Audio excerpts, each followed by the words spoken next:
الحمد للہ رب العالمین والعاقبۃ للمتقین والصلاة والسلام علی رسولہ محمد وعلی آلہ واصحابہ اجمعین اما بعد فاعوذ باللہ من الشیطان الرجیم بسم اللہ الرحمن الرحیم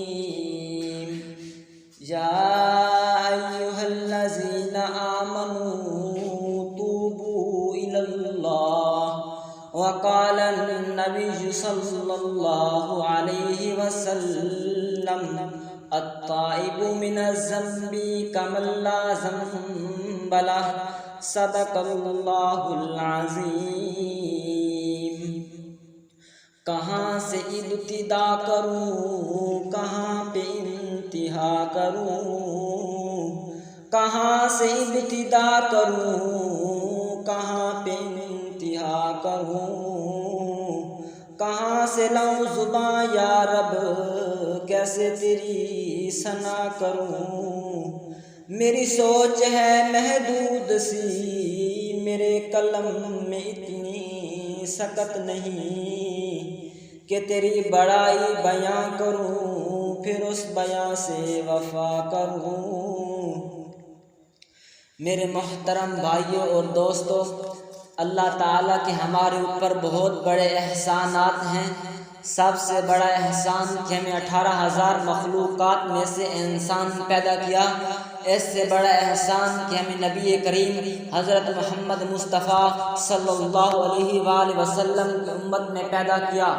آپ کی امت میں مختلف مذاہب کے لوگ، یہودی بھی ہیں، عیسائی بھی ہیں، بت پرست اور آگ پرست بھی ہیں، لیکن اللہ تعالیٰ نے ہمارے اوپر احسان کیا کہ ہمیں مسلمان کے گھر میں پیدا کیا۔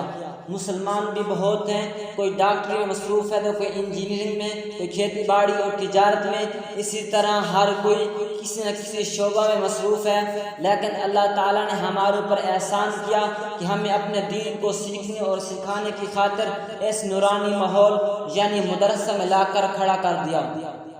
اللہ تعالیٰ کے ہمارے اوپر اتنے احسانات ہیں، جیسے بارش برستی ہے ہم اس کے قطروں کو شمار نہیں کر سکتے، اسی طرح ہم اللہ تعالیٰ کے احسانات کو بھی شمار نہیں کر سکتے۔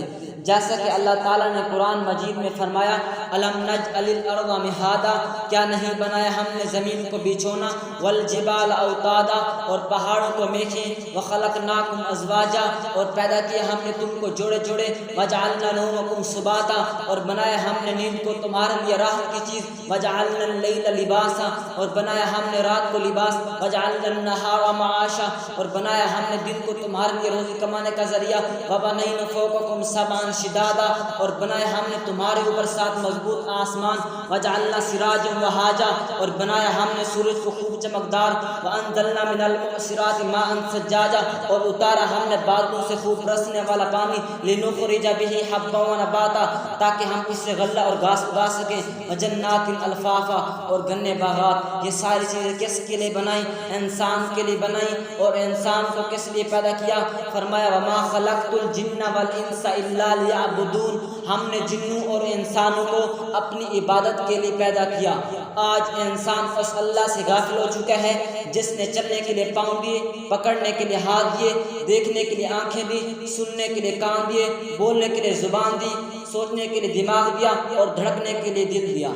ہم اوروں سے کیا گلہ کریں، ہم خود بھی اس اللہ سے غافل ہو چکے ہیں۔ سوچو ہم اس 4 دیواری میں رہتے ہوئے صبح سے شام تک کالا کالا رسول کی صدائیں لگانے والے ہم کتنی اس اللہ کی عبادت کر رہے ہیں۔ بس میرے محترم، جتنی زندگی گزر گئی اس پر اللہ سے توبہ کریں۔ اللہ تعالیٰ فرماتے ہیں یا ایھا الذین آمنوا توبوا الی اللہ، اے ایمان والو اللہ سے توبہ کرو۔ ایک جگہ اللہ کے حبیب نے فرمایا التائب حبیب اللہ، توبہ کرنے والا اللہ کا دوست ہے۔ ایک اور جگہ اللہ کے حبیب نے فرمایا التائب من الذنب کمن لا ذنب لہ، جس نے گناہ کیا پھر توبہ کی ایسے ہے جیسے اس نے گناہ کیے ہی نہیں۔